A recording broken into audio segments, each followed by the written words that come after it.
Bismillah walhamdulillah salam ala rasul. Let me just connect to the class.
Okay. Bismillah walhamdulillah wassalatu wassalam ala rasulillah. يا ربنا افتح لنا أبواب رحمتك وعلمنا من ينفعنا وكن معنا ولا تكون علينا. Okay.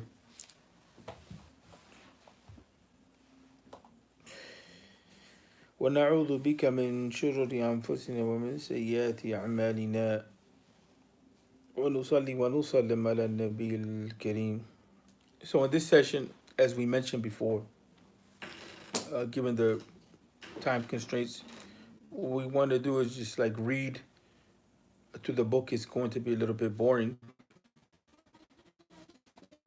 But what will happen with that is that we will have, hold on one second. What will happen with that, at least gain familiarity as a group with the text, and then from here on in, we can kind of clarify the contents. So before we were at the timings of at the Dhuhr Salah, the end of the section which was dealing with the Dhuhr Salah. So we'll brief the timings for the Salah. Bismillah walhamdulillah wassalatu wassalamu ala rasulillah. Rahimahullah, he said at the time,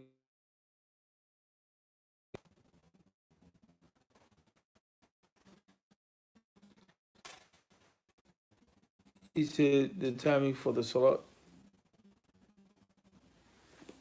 to the chapter. This chapter is first divided into, this relates to the identification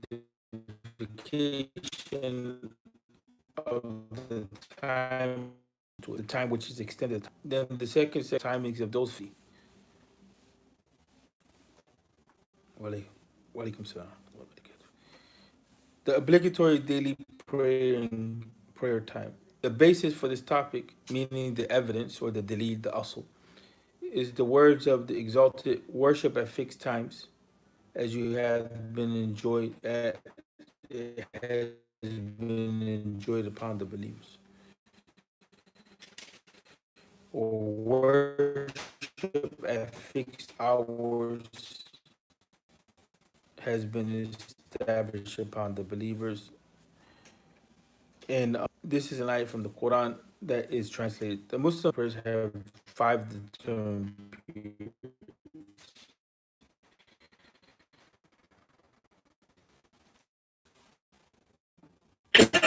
For performance of prayer during which is a condition for the validity of the prayer. So after he gives the evidence or a deviant view or view which goes against where of performing the Salat al-Jum'ah or the Friday prayer, as will be mentioned.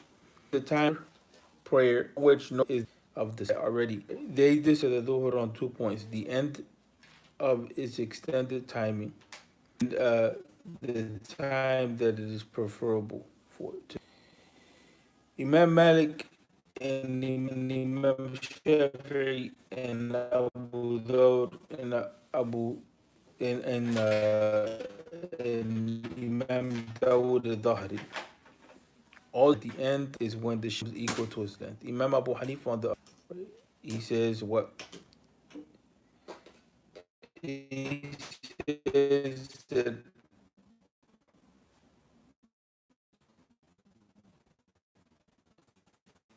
you or at least was attributed to him that it is thing length. Beginning prayer, give me that according of a thing, and the period between those when the shadow is the same as the length and when it is twice as much, it's not suitable for the prayer time. So when the shadow is equal to itself, and when it and from the point when the shadow becomes equal to itself, and then it begins to extend out, that's when some of them said that it's not suitable to pray in it. And that's the prayer of Abu Yusuf. I mean, that's the position of Abu Yusuf and Imam Muhammad, who are from the Hanafi schools. The reason for why they differed over this is comes back to the issue of hadith. It is related about the prayer. It is related in the hadith that Jibril alayhi salam, he leads the salah, that he prayed dhuhr with the Prophet Muhammad sallallahu alayhi wasallam. So on this first day, when the sun declined, and on the day when the shadow of each thing was equal to its length, and that's why they differed. Remember, they said that the time for the hood is not suitable is when the shadow is equal to itself and it extends out where it be different. Right? He then said the timing is what is between these, right? What is between these? What is between what? When the shadow is equal to itself and it extends out. Right. So it is related that the Prophet Muhammad sallallahu alaihi wasallam said the earth compared to that of the nations who came before you is like the length of the time which is between the Asr prayer and the Maghrib prayer. The people of the Torah were given the Torah and they acted upon it till it was midday, and they became unable to continue after that. It was then granted them a kirat after kirat, and it is a measure is a basically a small measure. In this case, is like a reward. The people of the gospel or the Injil were then given the Injil and they acted upon it till it was the time of Asr, being unable to do so after that. It was then granted to them in Qira'at at a time. We were given the Quran and we acted upon it till Maghrib. It was then granted to us two Qira'at at a time. The people of the book said, "O Lord, you have given these people two Qira'at at a time, what you gave at a time when our performance was for a greater period. Allah, so have I done any injustice and I compensate you?" They said, "No." He said, "Then I." So Imam Malik and Shafi'i, they follow the hadith in which Jibril sallallahu alaihi wasallam in prayer. Imam Abu Hanifa followed the apparent of the text in the other hadith. The reason is that if the in between time between the beginning of Asr and Maghrib is short that for of Asr and the Hadith indicates to, right? It is necessary of the time be when the shadow is more than the height of, right? And that this be the end of the time for the Dhuhr Salah. So Abu Muhammad Imam Ibn Hazm said, it is not as these scholars have taken, right? That he enters the discussion and he said, I have examined the matter and found that the shadow is equal to the height when 9 hours and a fraction of the day have passed. Qadi Ibn Rushd, he said, I am doubtful about the fraction. I believe he said a third. In any event, these are all details, and we talked about that point before about how it is that the ulama, they're understanding the whole command to pray, and we see that you bring in a couple narrations and it changes the dynamics, right? It changes the dynamics of how the situation. You have the ayah of the Quran that's showing that prayers are fixed times, and then you have the ahadith that come in, and so then the ulama they look at it from a few different ways, and there's points about which they agree upon, and there's points upon which they differ. So it's not just like a hodgepodge of opinions. Is that this is of understanding the deen, right? And so there's points at which they overlap and points at which they agree on everything that's being said. So then Imam Ibn Rushd is the evidence of those who upheld the continuation.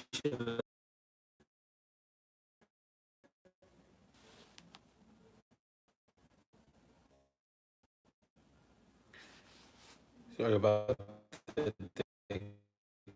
connectivity. So here,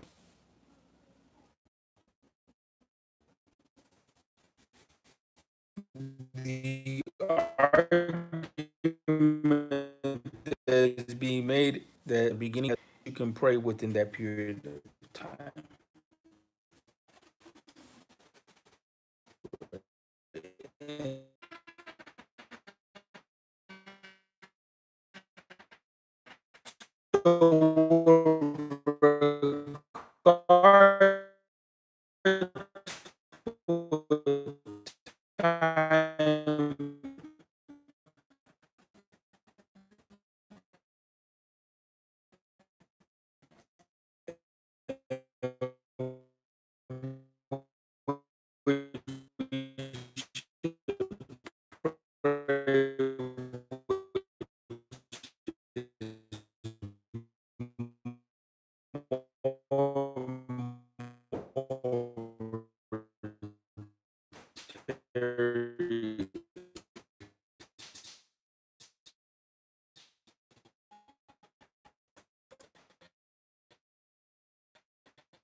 Bismillah, walhamdulillah, wa salatu wa salam ala rasulillah.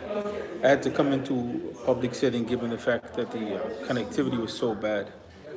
So we'll continue from there. Pardon the background. This let me get the group back on again.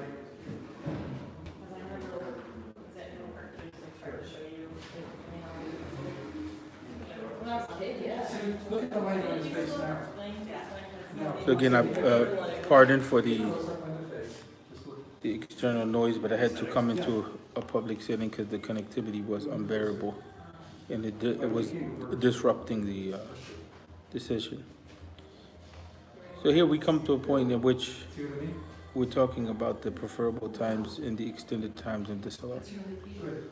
So Imam Ibn Rushd, he said that the scholars disagree about this issue, and their disagreement comes back to a conflict in the hadith. There are two established hadith regarding this. The first is the saying of the Prophet Muhammad sallallahu alaihi wasallam: "When the heat is intense, delay the salah till it is cool, for the intensity of the heat is part of the breath of the hellfire." The second is the report that the Prophet Muhammad sallallahu alaihi wasallam used to perform the Dhuhr prayer at the time of the hottest hour.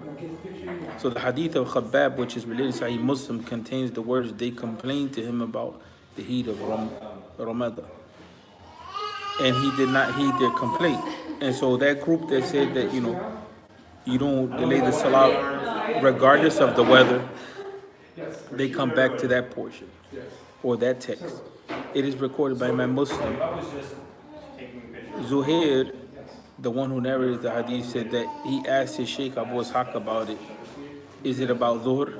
And he replied, yes, the hadith is about Dhuhr. He said it is about his prompt performance. Is it about his prompt performance? He said yes. And so you find that the ulama, they're not whimsical in their positions. Is that sometimes there's principles that they would use that will create a general standard, and they will consider other hadith which kind of go against that principle as exceptions to the rule.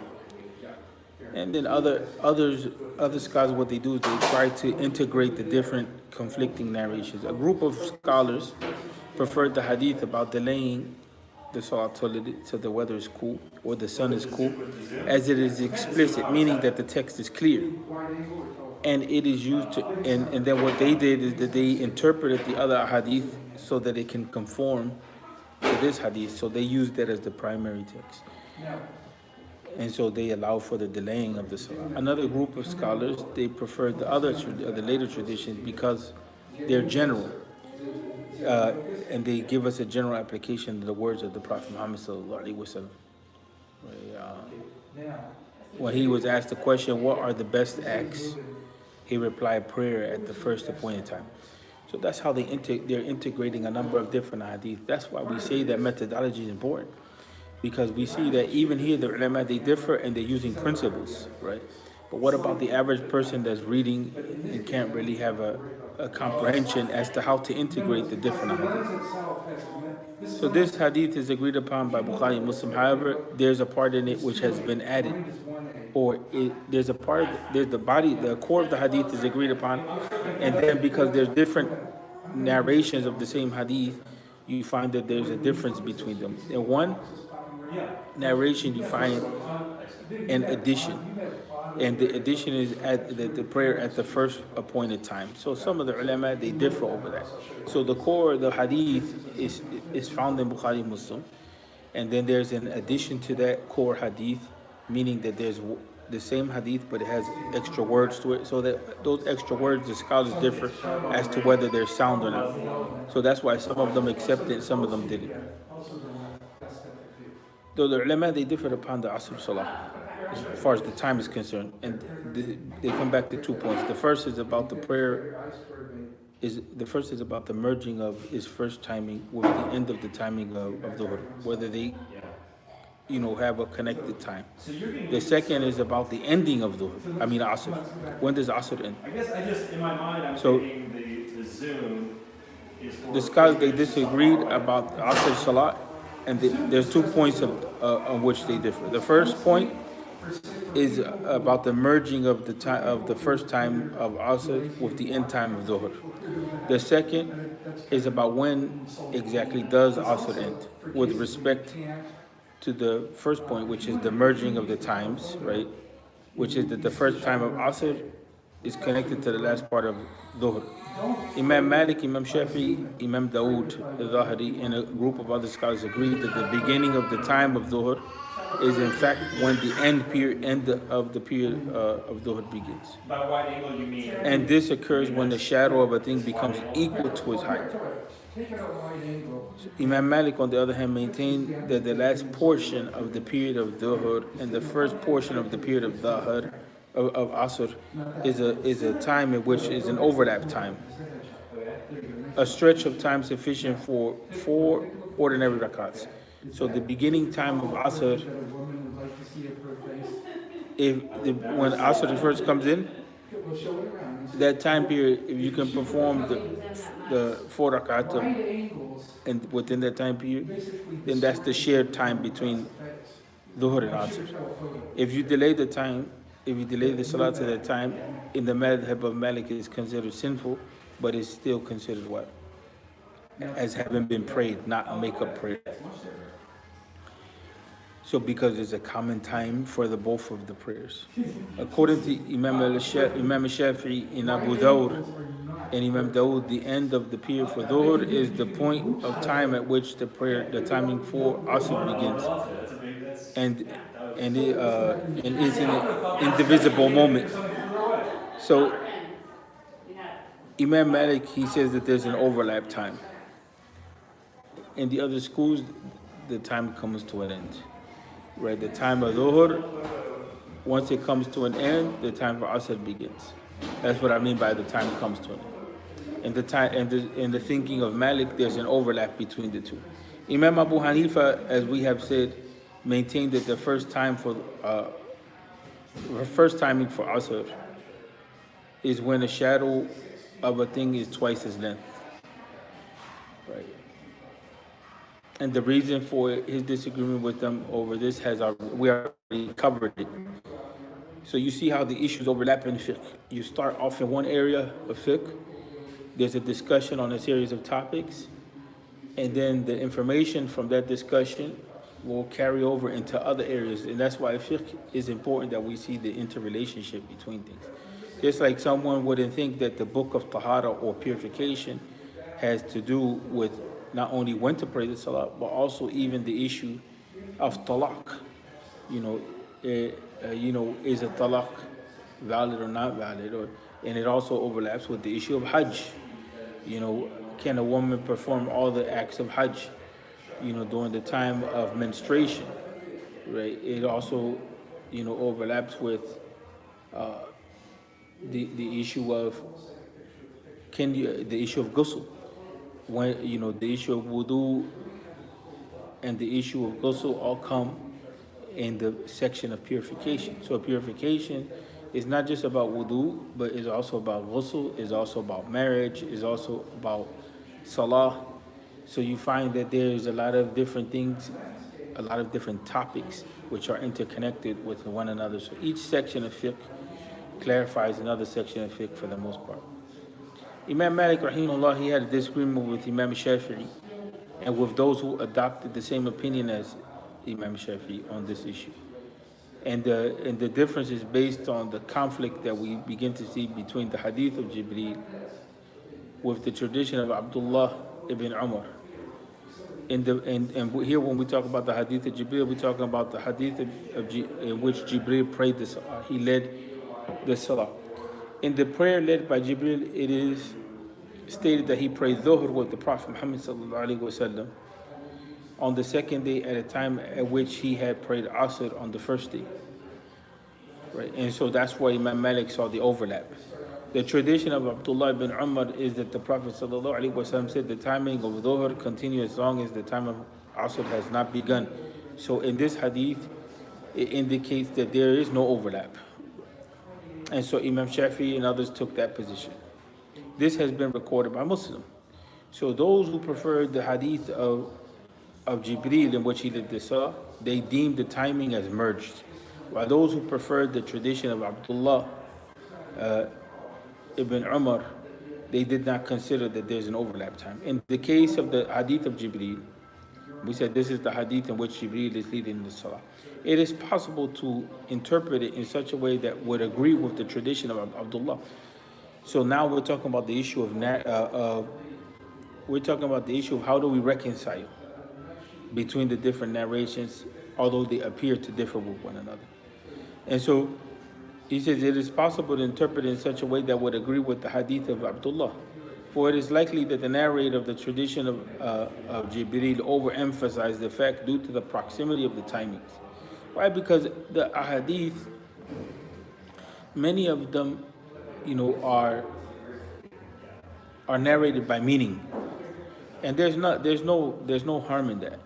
Right? Many of them are narrated in meaning, and so not always exactly in every detail, as the Prophet Muhammad sallallahu alaihi wasallam said. And the ulama, they conclude that there's not really a big issue in that, right? Because the people who were narrating the hadith were trustworthy, which were the companions, and those who followed them. They had that concept always in mind, that the companions were trustworthy. So while the tradition about the imam of Jibreel, meaning that Jibreel alayhi salam, he led the salah, has been declared sahih by Imam at-Tirmidhi, Ibn Umar's tradition has been recorded by Muslims. So in general, the conditions of Imam Muslim are stronger than the conditions of Imam at-Tirmidhi, right? And so you find that Imam Shafi'i, he went with that. Whereas Imam Malik, rahmatullahi alayhi, he was a scholar of hadith, no doubt, and he was very versant in the soundness, the nature of the hadith and the soundness. So he went with the other tradition, that there's an overlap between the two salah as far as the timing is concerned. In their disagreement about the last time for Asr, there are two hadith from Malik, or two narrations from Malik, two statements made from Malik. The first maintains that the last timing is when the shadow of a thing is twice its length, and this opinion, it goes with Imam Shafi'i's opinion. So here is indicate that Imam Malik rahmatullahi alayhi that it's indicated that Imam Malik rahmatullahi alayhi had more than one opinion.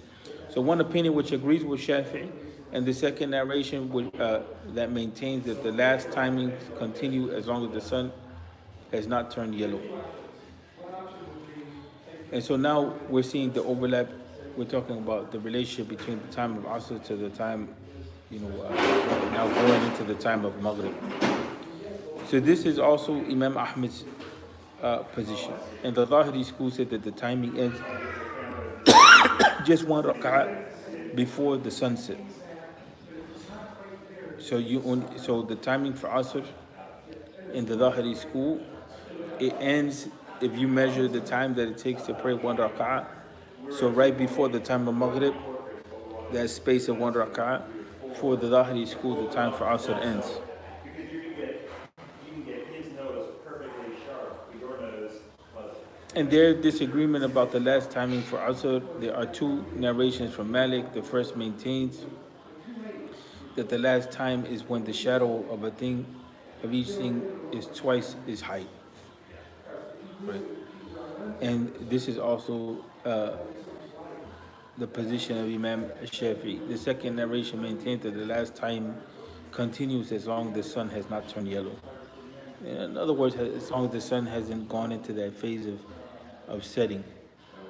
So here at this point in time, the majority of the scholars are going with that. That the time of Asr goes from when it first comes in all the way to right before Maghrib. But if you go into more details, you see that the ulama, they differ over this point. So Asr should be prayed early on, and then there's a time that's left for dhikr from right at the premium time where Asr should be prayed. And for the Hanafis, they delay it due to they're delaying the salah for the heat, or they go with that narration. And then, for instance, there's a gap between that time all the way to the time of Maghrib, which no prayer is prayed.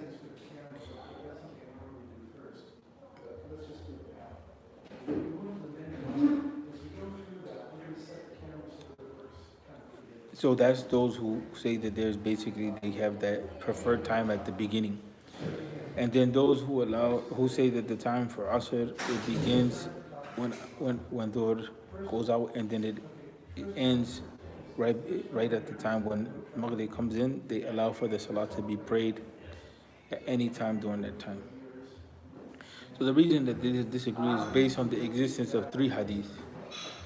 The apparent meanings of these hadith, they conflict. So the first hadith is the hadith of Abdullah bin Umar that is found in Muslim, which states when you pray Asr, there's a time for it till the sun turns yellow.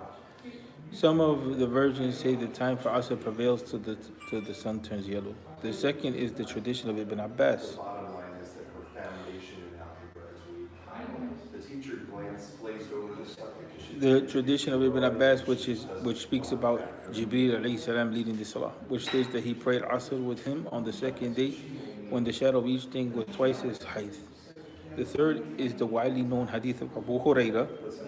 Anyone who has been able to perform a rak'ah of the Asr prayer before sunset has caught the time of Asr, and anyone who has been able to perform a rak'ah of the Salat al-Fajr before sunset has caught the right time of the morning prayer.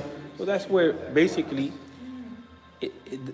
what the ulama, how will they reconcile these issues? They'll say, well, the preferred time is this, and then it's allowable to pray in the other time, but really we should be praying in this set time, which is that beginning time, which they all agree, which is the time for Asr, right? And so that's kind of how they work it out. They reconcile by using the terminology of what's recommended or what's disliked. So sometimes those classifications like that, they're teaching us that the ulama are actually trying to integrate their opinion with other opinions, right? And it's allowable, but in our madhab is disliked, so they'll say that it's disliked in the madhab, but in reality, what they're doing is trying to reconcile with the other madhab by not saying that it's haram or that you shouldn't. So they'll use the term like it, or they'll say it's recommended, or permissible, that type of thing. So to clarify, you have to look at how the ulama use their language.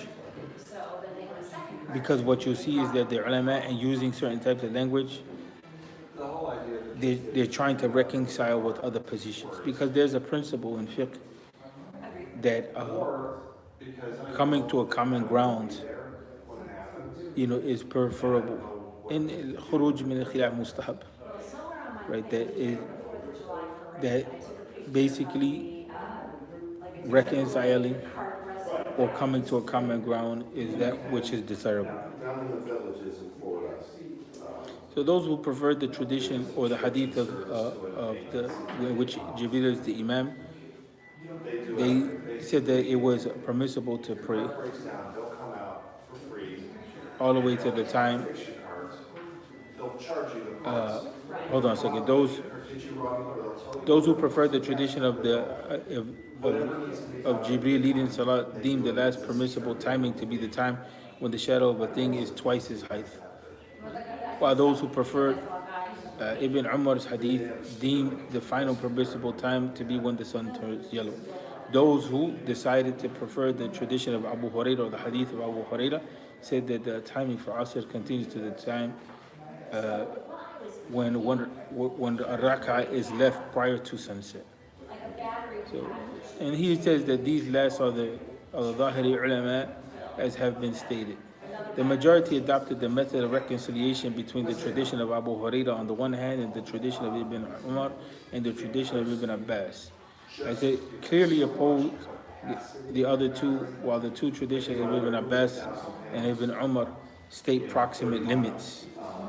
It is for this reason that Malik formed one view on the basis of the first and another on the basis of the second. So the hadith of Abu Hurairah, however, gives a wildly separate limit. Therefore, they said that the tradition of Abu Hurairah applies to those who have an excuse.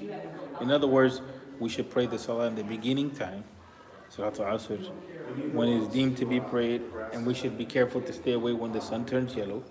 And if we have to, because of some life issue, life excuse, we can pray, right up to the time of Maghrib. But there's a hadith which indicate, right, that's the one who delays the Asr Salah is possessed of certain qualities, right? Like this is the prayer of Shaitan. The delaying of the prayers, like from the sign of hypocrisy. All those type of things come into play. There are a number of different meanings that are there in the Sharia that indicate to us of making a habit of praying in the beginning time. What happens is that in our life, in our society, because of the ebb and flow of life and the pressures that we have, where we have to have give and take, we end up delaying Salah. But here, it's allowable, but it's not the most preferred thing. We don't want to make it too difficult, but you see why it is that the ulama different. So they disagreed about the evening salah, about Maghrib, whether it had an extended time like all the other prayers. A group of scholars held that it had a limited time and it's not extended. Some of them said that the time for Maghrib is set. Is enough time for the adhan to be called in 3 rakat, the fard and 2 sunnahs, and that's it.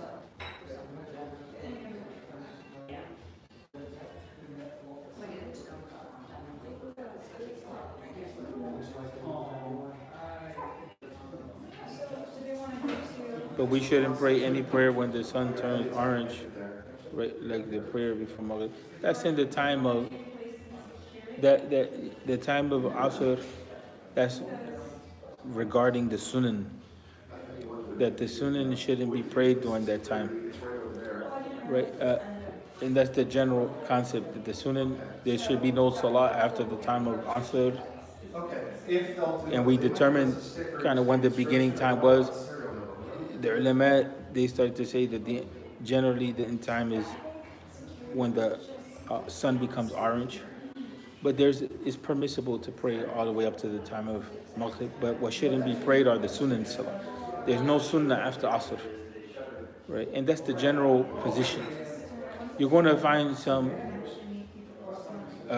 exceptions to that rule, like Imam Shafi'i rahmatullahi alayhi, when it comes to the issue of praying Tahiyat al-Masjid. because that salah has a reason and is in the sunnah, he saw that it was permissible. So then he said that the types of salah that are not permissible after the time of Asr are those are just nawafil. Like for instance, you just determine of yourself that you want to pray 20 rakat, or you determine of yourself that you want to pray 15 rakat, or whatever. I'm kind of going into exaggerated mode, but that's so the example stays in your mind. The nawafil are those salawat that you take it upon yourself to pray. You pray of your own volition. The Sunan prayers are already determined by the example of the Prophet Muhammad sallallahu alaihi wasallam. So the nawafil prayer or the nafil is that which goes beyond the basics. And so in that case, Imam Shafi'i said that is the prayer that should not be prayed during that time. Whereas the other scholars, they said that prayer shouldn't be prayed during that time, and neither should a sunnah prayer be prayed, whether it's tahiyyat al-masjid or not. So no salat al-janazah, none of that. Those times in which there's prohibited times, you should leave them for the time of dhikr, the recitation of the Quran, that type of thing. And so you have two general cultures in that regard among the ulama based on the ahadith. One which really regards that strictly, and so you will see that they will not perform any prayers after Asr period. And then the other which is like in the Shafi'i madhab, the tahiyyat al-masjid is allowable but nothing else. So the prohibited times for the Hanafi school and the Maliki school, they take that serious, right?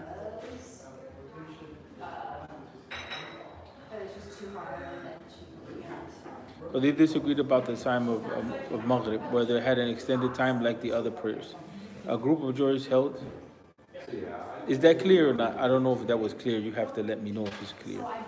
A group of scholars, they held that Maghrib has one time. This is the best known report from Malik and Imam Shafi'i. Another group of jurists held that it has an extended time between sunset and the disappearance of the evening twilight. This was the opinion of Abu Hanifa, Ahmed, Abu Dawud, Imam Dawud, and this opinion has also been related by Malik and Shafi'i. And that's the opinion that's well known, that Maghrib, it begins when the sun sets and it goes all the way to the time of Isha.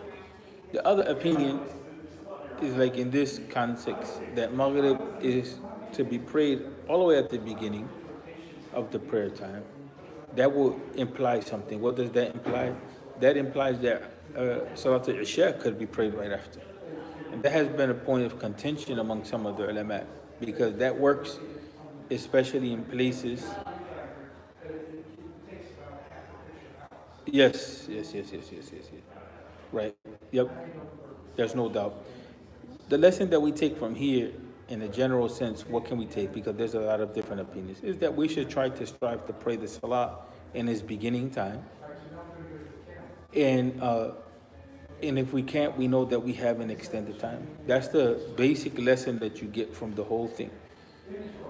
As far as the detailed lesson, is that these opinions that are arrived at by a careful study of the Sunnah.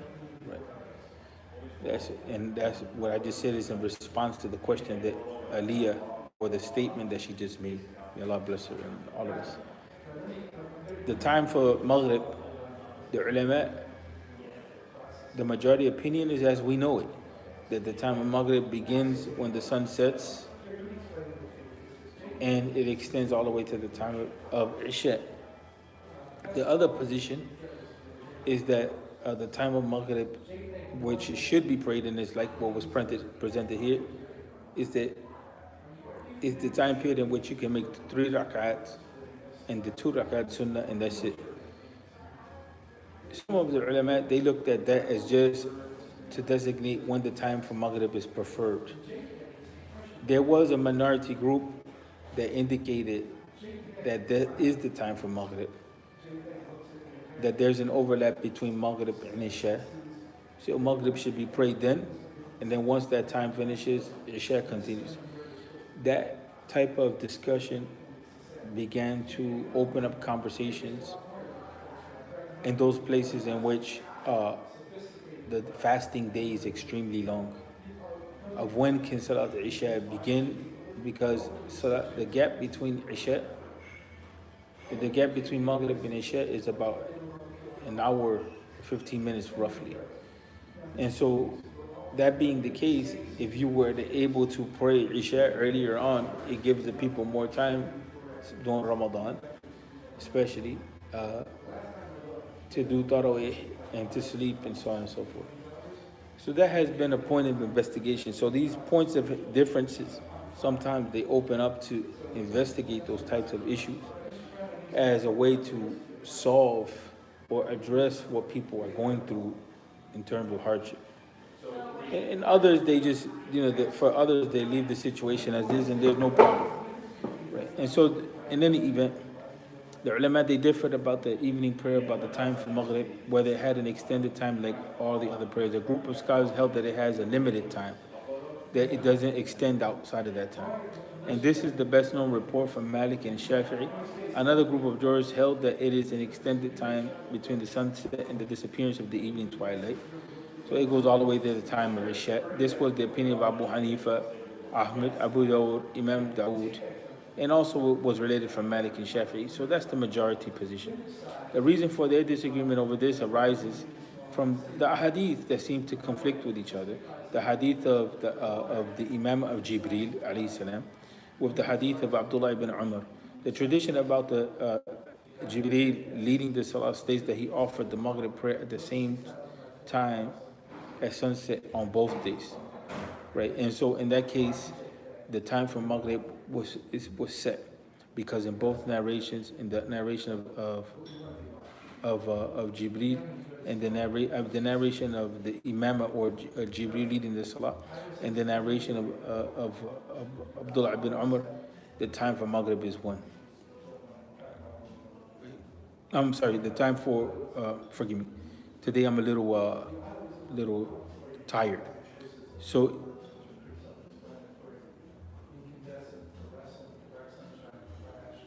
the time for Maghrib in both, let's read over again.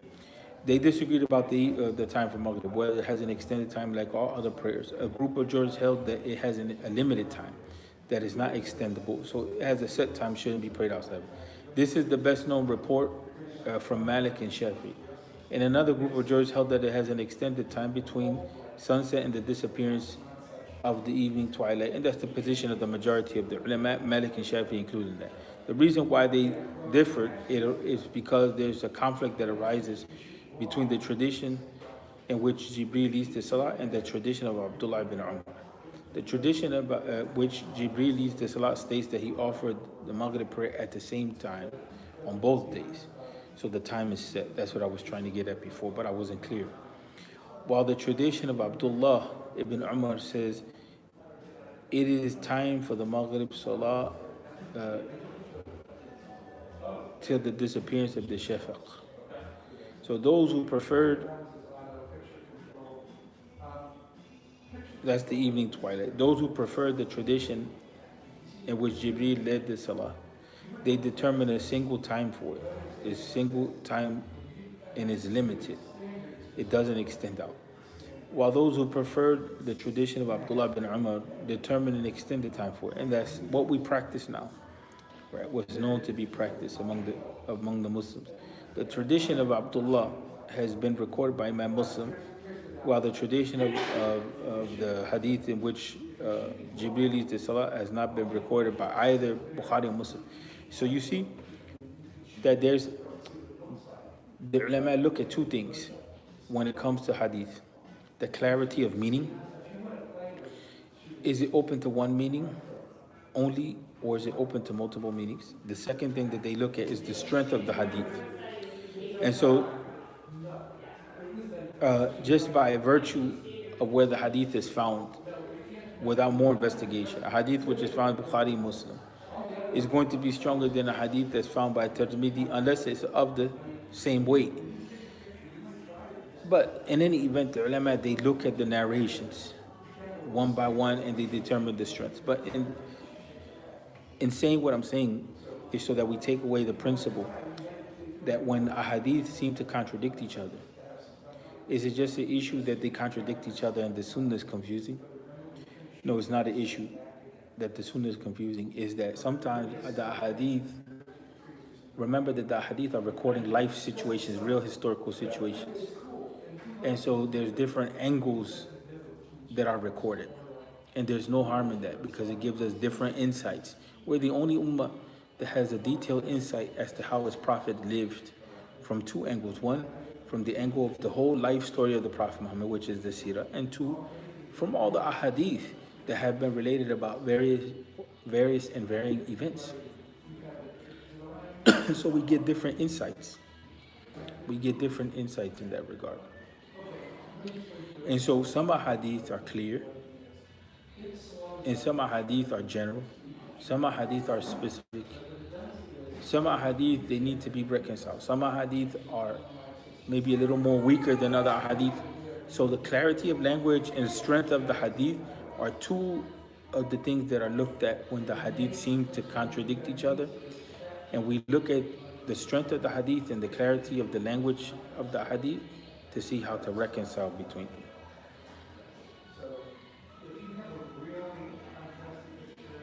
So those who prefer the hadith of Jibreel in which he led the Salat determined one time for Salat al-Maghrib.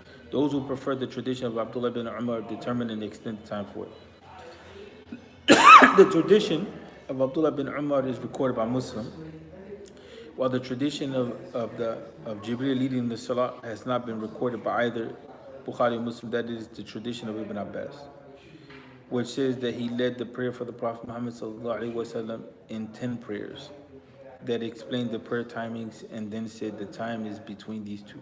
What is stated in Abdullah's tradition about this is also found in the tradition of Buraydah al-Aslami that has been recorded by Muslim. And this is the fundamental source for this topic, right? The hadith of Buraydah. So it's like you have your course meal and then you have your desserts. So some hadith are like that. They're like desserts. They just add on to what's in the course meal. Or they embellish, right? They embellish something that, for instance, when you have a salad or whatever, or you have food, they have embellishments to make it look nice, to give more detail, to bring more benefit. And so from that metaphor, other narrations are used when you have a core narration to bring benefit, to bring clarity. And so some people who deny this or they're antagonists towards the hadith, they don't understand these type of issues. How it is that how to work with the narrations. They just see conflict, but that's because they're not looking at the principles of Usul Fiqh, of how you reconcile between narrations, of why the ulama differ. So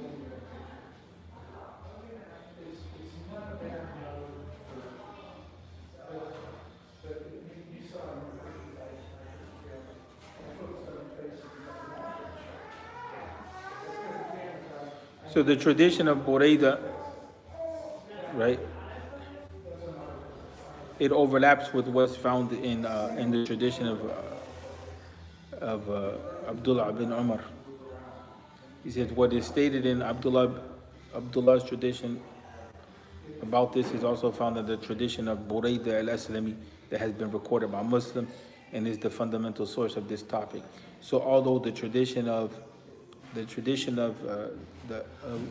which it indicates or illustrates, I should say, that Jibreel is leading the Salah is not found in Muslim. There's another tradition that's found in Muslim which supports it, right? Which is the tradition of Buraydah, right? And so that's the issue of strengthening a position. So you have a hadith which is not as strong as another hadith on a topic, but it's supported by another hadith which is strong.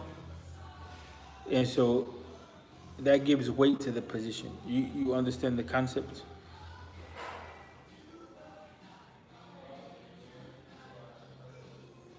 It's like it gives extra testimony, it gives extra support. Right?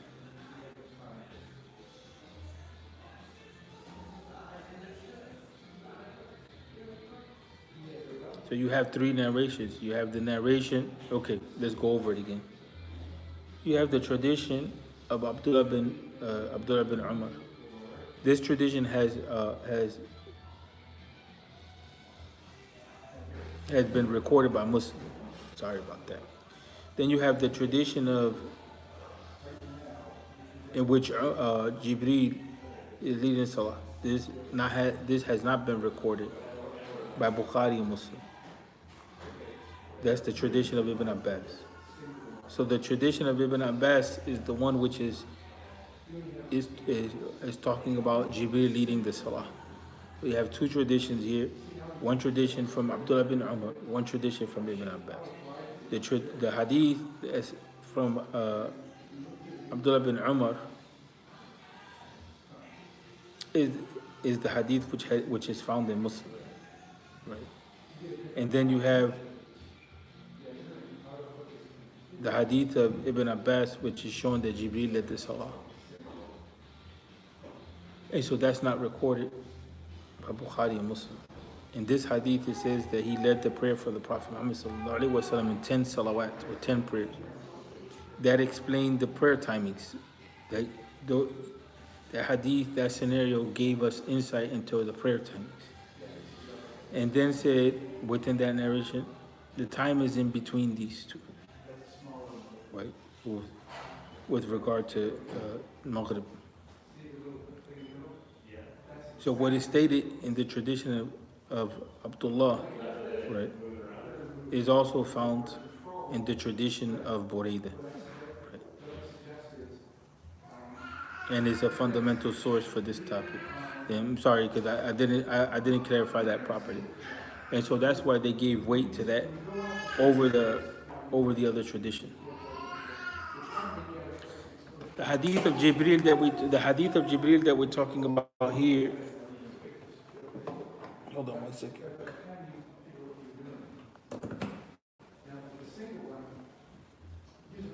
The hadith of Jibreel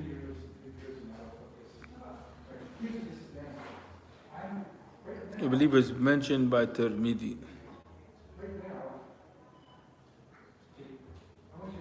Today I'm a little,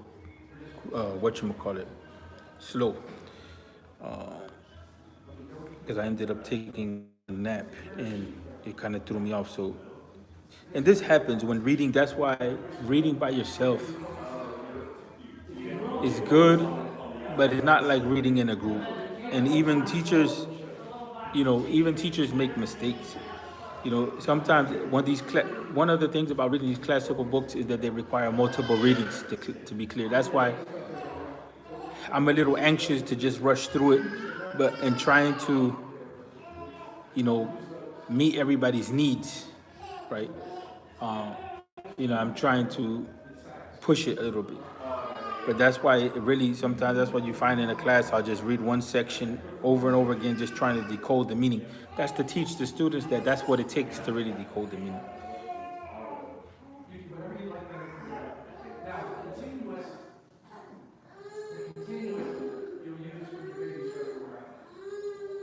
So the tradition of the Imam of Jibreel is in Tirmidhi. The hadith is in Tirmidhi. And so let's go over again. That's on the previous page. Barakallahu feekum, may Allah bless all of us, inshallah. So the reason for the disagreement regarding Maghrib, it arises because there's a conflict between the hadith that's found in Tirmidhi, right, that's related by Ibn Abbas regarding the hadith of Jibreel leading Salah, with the tradition of Abdullah ibn Umar, right? And the tradition of Abdullah ibn Umar is in Muslim. So here you have a hadith in Tirmidhi and a hadith in Muslim. They seem to contradict each other. The tradition of Jibreel, in which he's leading the Salah, states that he offered the prayer time at the same time as sunset on both days in which he led the salah. While the tradition of Abdullah, and that tradition, the tradition of in which Jibril is noted to have led the salah, that's in Tirmidhi, and the tradition of Abdullah ibn Umar is in Muslim. It says, it is time for the Maghrib prayer to the disappearance of the Shafaq. So those scholars who preferred the hadith in Tirmidhi, which indicates that Jibril led the salah for 10 consecutive salawat, they said that Maghrib only has one time.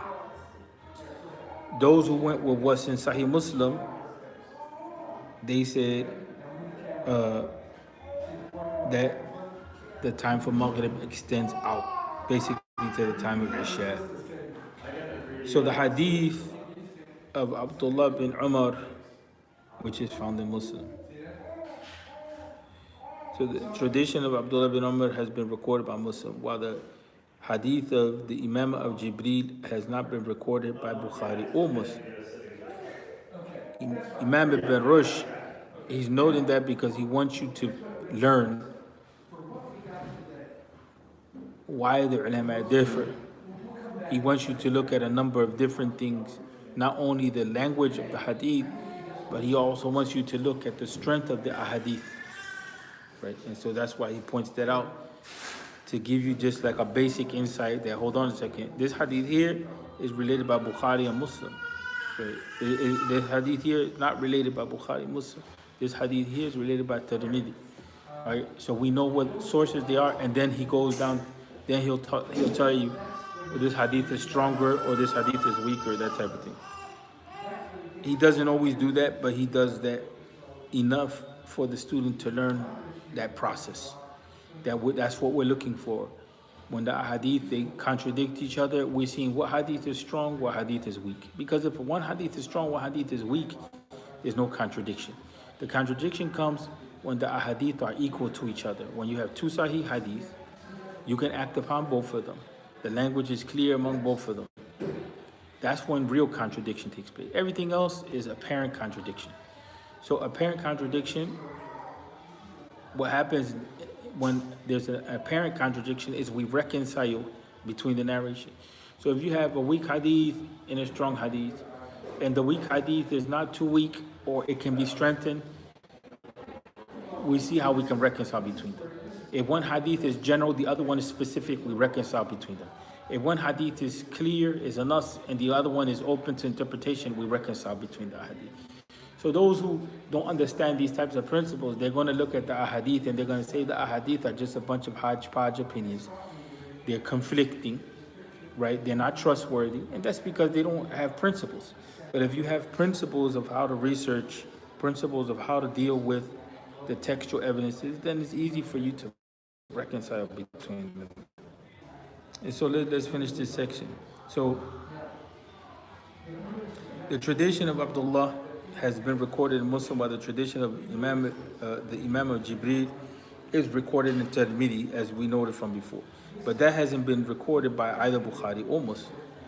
That is the tradition of Ibn Abbas, which states that he led the prayer, that Jibreel led the prayer for the Prophet Muhammad sallallahu alaihi wasallam, and 10 prayers that explain the prayer timings. So we use that hadith in other areas, right, already, when the timings for the salah.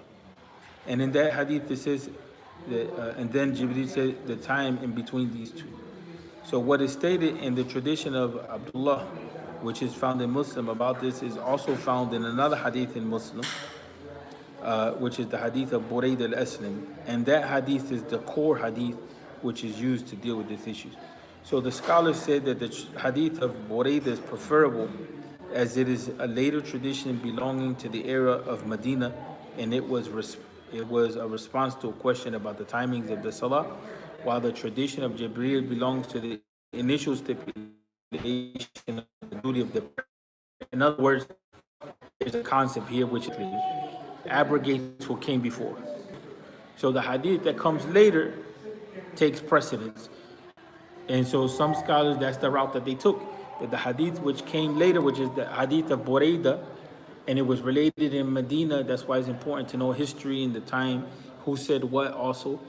By knowing who said what, we know who had knowledge of what. Because if we know what Sahabi said what, we know when he entered into Islam or when she entered into Islam, and we know basically where they were at when they entered Islam. Because there were some commands that they pronounced early on, and some commands became more pronounced later on. In other words, some companions were there from the beginning. They fought all the battles. They were there in the beginning of the da'wah, and they continued in their journey to Islam. And some people came later on in the da'wah. And so, like Abu Hurairah, he's a latecomer. Abu Hurairah is a latecomer, and some people had critiqued Abu Hurairah because of that, because he related a lot of ahadith. But he's a pillar of knowledge. But he comes later. Allah blessed him with that reality. So in any event, and this, like for instance, Aisha, she would know things about the Prophet Muhammad ﷺ that others would not know, just because of her intimate relationship with him. So sometimes when she says something, it takes precedence to when someone else says something, just because of the privilege of information. So here in this case, the hadith of Burayda, some of the ulama, they took it because it comes at a later date, so the practice is more established. Remember that the deen is revealed gradually. So some things that appear as contradictions are not contradictions, it's just that there's a gradual development of education that's taking place.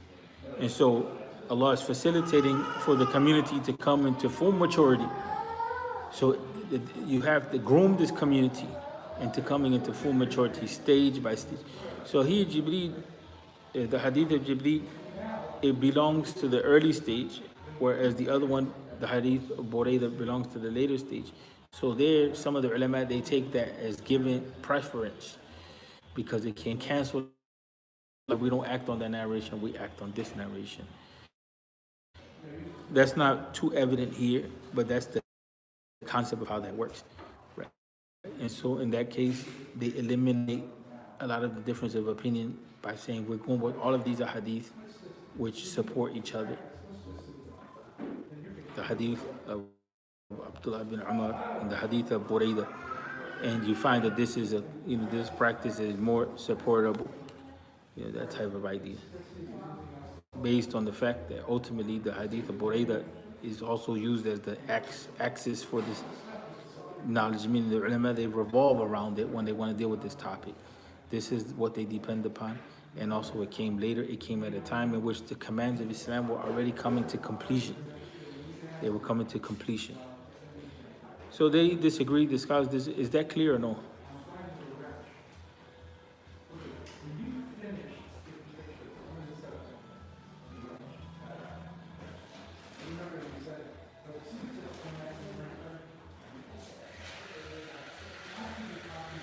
So let's continue with the Isha side, and then we'll finish. They disagreed about the second evening prayer, Isha, on 2 points. Remember that Maghrib and Isha, they overlap. They're both considered evening prayers. They disagreed about the second prayer, which is the Isha prayer, on 2 points. First, about the beginning of its timing, and second, about its ending. And we covered some of that already. Regarding the beginning of its timing, Malik and Shafi and a group of jurists held that it is when the disappearance of the red evening twilight takes place. While Abu Hanifa said that it is the disappearance of the white twilight that comes right after redness. The reason for their disagreement over this issue stemmed from the term shafaq, that it's not clear. The term shafaq is equivocal. It means that it's not clear in the Arabic language, right? And so it has to be clarified. Just as the term fajr is of two kinds of fajr. Fajr is sadiq or fajr al-kadhib, the true fajr, and the fajr which is an imitation fajr. It appears to be fajr, but they even call it the imposter, the time which is an imposter time. But here also the time for shafaq has two types. That's why it's not clear, right? Because it can be either or. It's not that it's not clear because we don't know what it is that it can be more than one thing. So shafaq here, it can indicate to the redness, or it can indicate to the whiteness. So the disappearance of the white shafaq necessarily implies that what follows is the beginning of the night. There is no disagreement among them that it is established from the tradition of Buraydah And the tradition about the Imamah of Jibril that he offered the night prayer on the first day at the disappearance of the Shafaq. So the hadith of Buraydah is invoked again, right? And the hadith uh, in which Jibril is leading the salah. So there's no disagreement among them that it is established from the hadith of Buraydah and the hadith about Jibril leading the salah that he offered the night prayer on the first day at the disappearance of the Shafaq. So at that point, there's no disagreement. The majority prefer their opinion on the basis of the established hadith that the Messenger of Allah sallallahu alaihi wasallam used to offer Isha after the disappearance of the moon on the third night. Well, in the majority, meaning majority of the scholars, other than Abu Hanifa in this case. Well, Abu Hanifa rahmatullahi alayhi preferred his opinion on the basis of what is established about delaying Isha. He took another narration now. Imam Abu Hanifa is considering another hadith because there's a hadith that are core to the subject and there's other hadith which embellish, like we said. So he's now Imam Abu Hanifa is reconciling between the different hadith on this topic. So you have a hadith that's encouraging delaying Isha, where the general tendency of the salawat is to pray them at their time. So Imam Abu Hanifa, unless there's some sort of excuse, and the praying in their time usually is meaning praying at the beginning of the time. That's one meaning for it. The other, praying in the time, is praying when it's allowable to pray from the beginning to the end of the time. But there's a preferred time, right? So usually when we say praying the salah in this time, we're talking about, praying in the preferred time, unless we're talking about just making sure that we prayed. Right? If we're talking about making sure that we prayed, then we're praying at any time that it's allowable to pray. But if we're talking about including the virtues of the salah and when it should be performed, then we're talking about the praying it at the beginning time, unless it's specified otherwise. So we already seen two cases in which the salah, there's some indication of which it should be delayed, like for instance during the time of heat, and we already went through the discussion on that issue, and how some scholars even didn't pay attention to that at all. They just prayed the salah in its beginning time. So this is another point. The salah of Isha is delayed, right? So Imam Abu Hanifa, he preferred his position, or he preferred his opinion on the basis of what is established about delaying Isha, and recommended delaying it. Right? In the words of the Prophet ﷺ, if I had not feared hardship from my ummah, I would have delayed this prayer up to midnight. And so that you begin to see the task of hadith is learning how to read the ahadith in light of one another. It's not just a one hadith affair, which people think. They think a hadith is found in Bukhari and that's it and it's done, or Muslim and that's done, or a hadith is sahih and it's done. That's part of the task, that the hadith is sahih, or determining the hadith to be sahih. The other part of the task is learning how to work with the language of the hadith, how to apply it due to the language. Is it general, is it specific? That type of thing. And sometimes a hadith can apply to one person, and we have it still recorded in the books, but it's not permissible for people to act upon it, according to some scholars. Like the hadith of Mu'adh, in which Mu'adh, he prayed with the Prophet Muhammad sallallahu alaihi wasallam, then he prayed with his people. Some scholars said that the hadith only pertains to Mu'adh. He performed the same prayer twice in a day. And some scholars say that hadith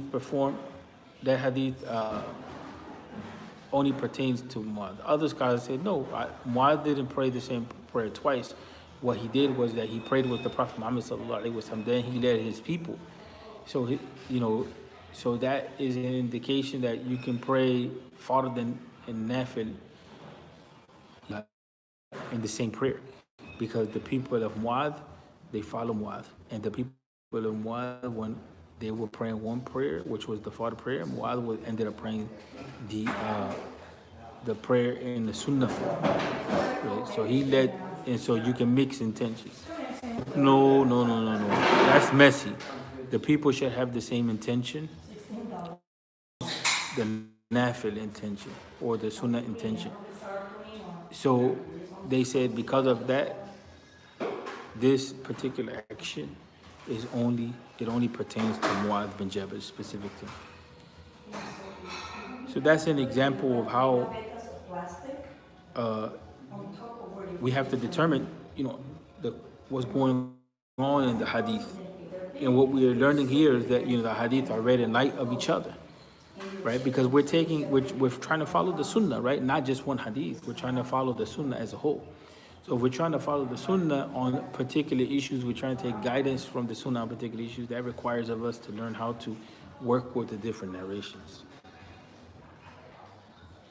And so in this case, Imam Abu Hanifa, he brings in another narration in which the Prophet sallallahu alaihi wasallam is narrated as saying, if I had not feared hardship from my ummah, I would have delayed this prayer up to midnight.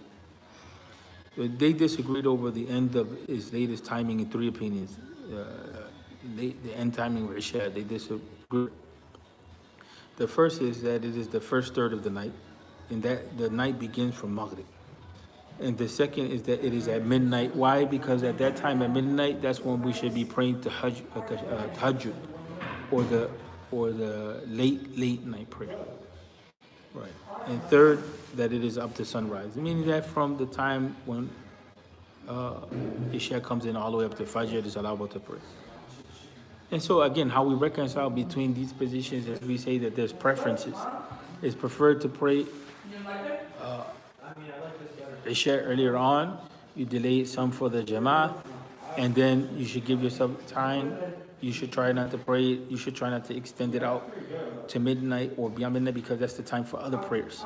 And so that's a training for us. It's a training for us. It's not easy because we like to be up all night, we engage different things, and we forget the sensitivity that we should have to time and to the actions that are demanded in different times of ibadah. But people of ibadah, they train themselves in such a way, that their day it takes into consideration the different periods of time throughout the day. And they have, basically a schedule for themselves that different parts of the day require different, other than just the 5 daily prayers. Like between the two adhans, this is between the adhan and the iqamah, I should say. This is a time period of what? This is a time period of du'a. After the time of Fajr is a time that you make dhikr, and you wait till the sun goes up, and then you make Salat al-Duha, and then you have the time before Dhuhr, which is the time of the Sunan. You have the time after Isha, at the midpoint of the night, which is the time for tahajjud. And so you have the ulama, they and the people of ibadah, they're sensitive to these things, right? And so here, when it comes to the bottom line is that you can pray the salat in any of the set times. It's not the character of the Muslim to always delay the salah, but it's allowable, and so that's something that we have to learn so that we don't overburden ourselves. That there's an ideal, and then there's something, and then there's a demand. There's an ideal, and there's a demand.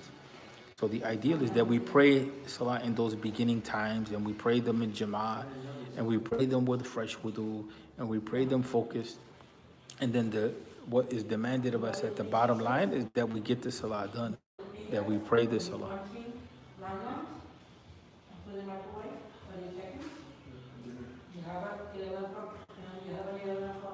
So the first opinion, that is that it is the first third of the night which Isha ends.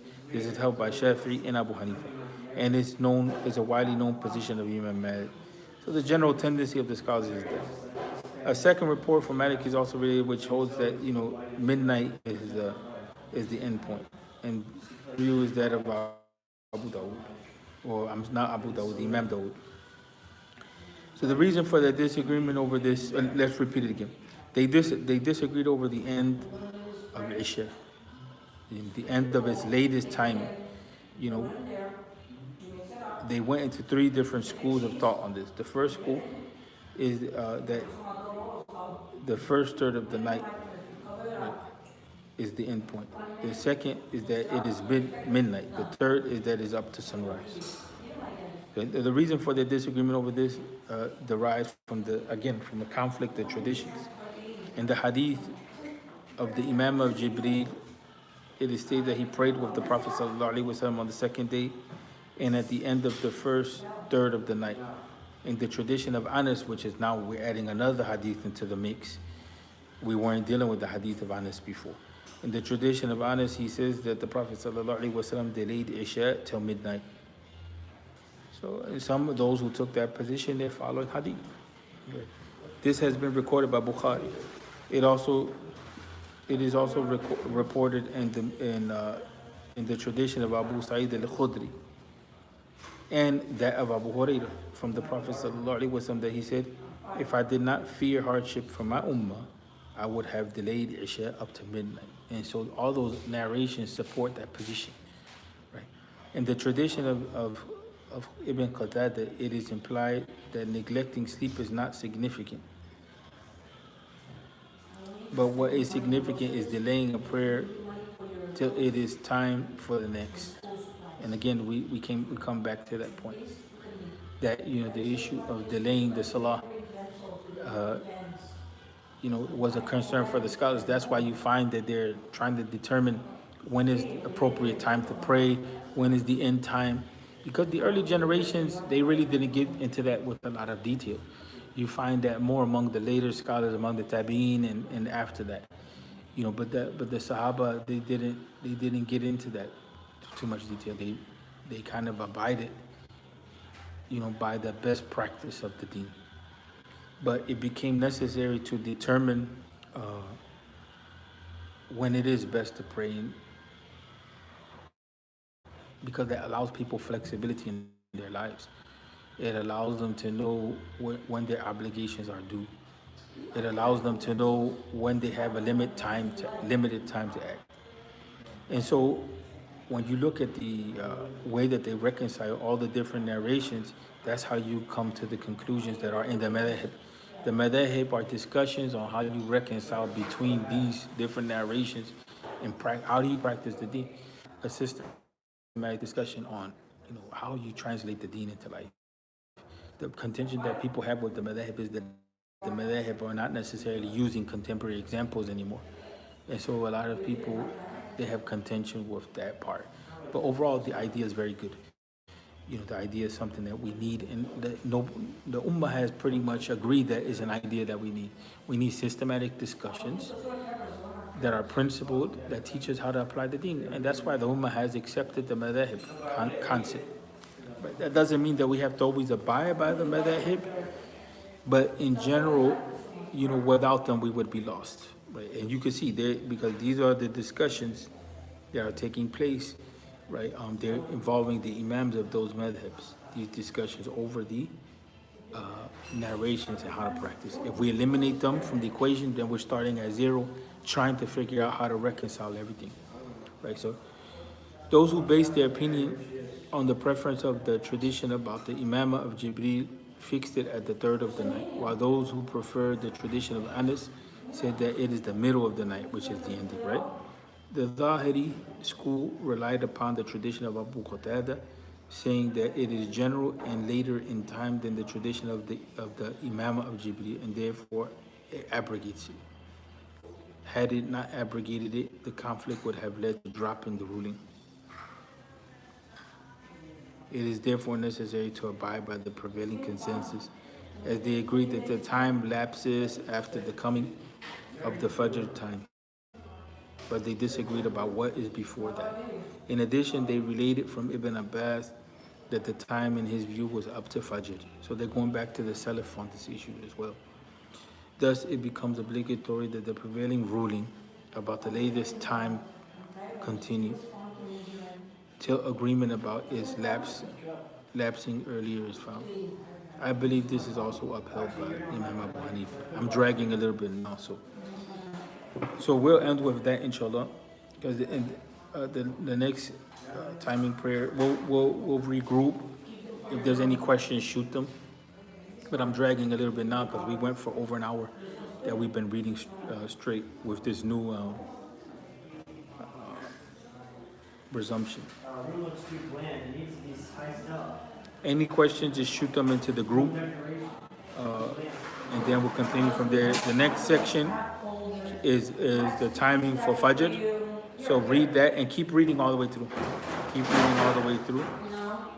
And as you see, it's not so easy, right? To just read all the way through, and that's something that I wanted you to see. So we'll try to continue to move as fast as we can, and we'll go back over these topics that we covered in the group. So don't worry. So in the group, I'll be putting out audios, regarding this, and then if we can agree to have a time where we meet as a group during the week, that would be good. Assalamu alaikum wa rahmatullahi wa barakatuh. We stopped at 106. So we went from 100 to 106 because we went back initially when we first started the session, but the connectivity was bad. I went back and I started from the timings of the prayer. So we went from 100 to 106 pages.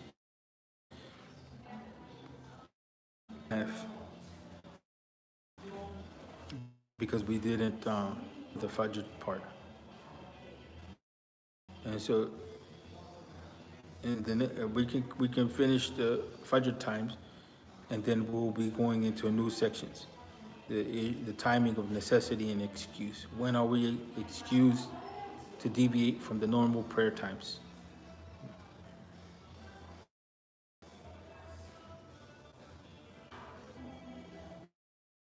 Okay. Assalamu alaikum wa rahmatullahi wa barakatuh. Fi amanillah.